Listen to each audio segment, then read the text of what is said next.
Welcome students. আজকে আমি class ওয়ানের ইংলিশ সাবজেক্টের ইউনিট ওয়ানের একটি পোয়েম টু লিটল হ্যান্ডস নিয়ে আলোচনা করব। সবচেয়ে প্রথমে হচ্ছে sound reading. Two little hands go clap clap clap, two little legs go tap tap tap, two little eyes are open wide, one little head goes side to side। এখন যে প্রথম লাইনটি two little hands go clap clap clap, তার মানে হচ্ছে দুটি ছোট হাত, ক্ল্যাপ মানে হচ্ছে হাততালি দেওয়া, বাচ্চারা দুটি ছোট হাত দিয়ে হাততালি দিচ্ছে।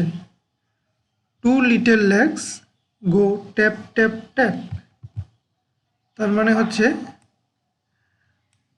দুইটি ছোট পা দিয়ে হাঁটছে। ট্যাপ মানে হচ্ছে মাটির উপর যখন আমরা হাঁটি তখন যে শব্দটি হয় সেটিকে ট্যাপ বলে বোঝানো হয়েছে। Two little eyes are open wide, wide কথাটির অর্থ হচ্ছে প্রশস্ত, অর্থাৎ ছোট দুইটি চোখ অনেক বড় করে খোলা। ওয়ান লিটল হেড গোজ সাইড টু সাইড, সবগুলি ছিল টু, কিন্তু যখন হেড তখন হয়ে গেল ওয়ান। তার কারণ কি? কারণ আমাদের দুইটি হাত, দুইটি পা, দুইটি চোখ রয়েছে, কিন্তু মাথা রয়েছে কয়টি? একটি।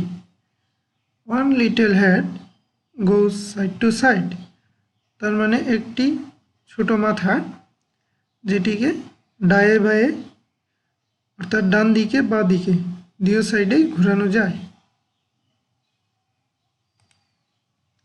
তারপর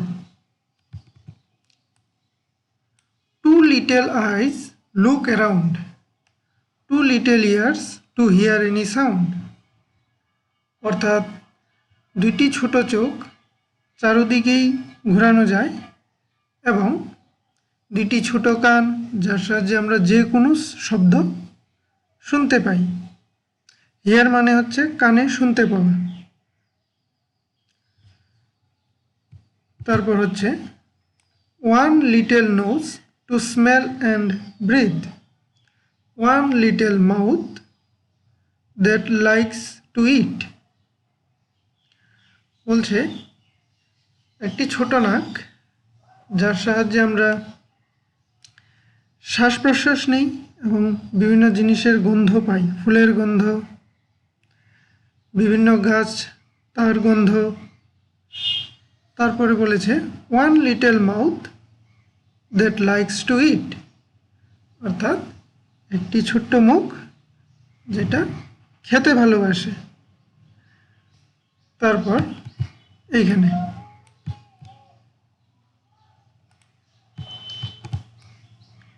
এখানে বলেছে hands to clap, legs to walk, nose to smell, mouth to talk, head to move, eyes to see, I have a little body that belongs to me. তার মানে হচ্ছে হাত দিয়ে আমরা হাততালি দেই, পা দিয়ে আমরা হাঁটি, নাক দিয়ে আমরা বিভিন্ন জিনিসের গন্ধ অনুভব করি, মুখের সাহায্যে আমরা কথা বলি, মাথা আমরা উপরে নিচে ডান দিকে বা দিকে ঘোরাতে পারি, চোখ দিয়ে আমরা দেখি এবং আমাদের এই ছোট্ট একটি বডি দেওয়া হয়েছে যার সাহায্যে আমরা প্রকৃতির সব জিনিস অনুভব করতে পারি। এখানে অ্যাকচুয়ালি আমাদের বডি পার্টসের কথা বলা হয়েছে। এখানে কিছু নিউ ওয়ার্ডস আছে, দেখো, hand, leg, head, ear, eye, nose, mouth. তো হ্যান্ড মানে কি? হ্যান্ড মানে হচ্ছে হাত, লেগ মানে হচ্ছে পা, হেড মানে মাথা, আই মানে হচ্ছে আমাদের চোখ, ইয়ার মানে হচ্ছে কান, নোজ মানে হচ্ছে নাক, মাউথ মানে হচ্ছে মুখ।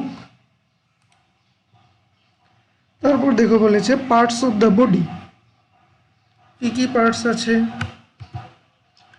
এই ফটোটিতে দেখো কি মাথা দেখিয়েছে, তাহলে কি হবে হেড, এই যে হেড। তারপর এই ফটোটিতে দেখিয়েছে শোল্ডার মানে কাঁধ। এই ফটোটিতে দেখিয়েছে,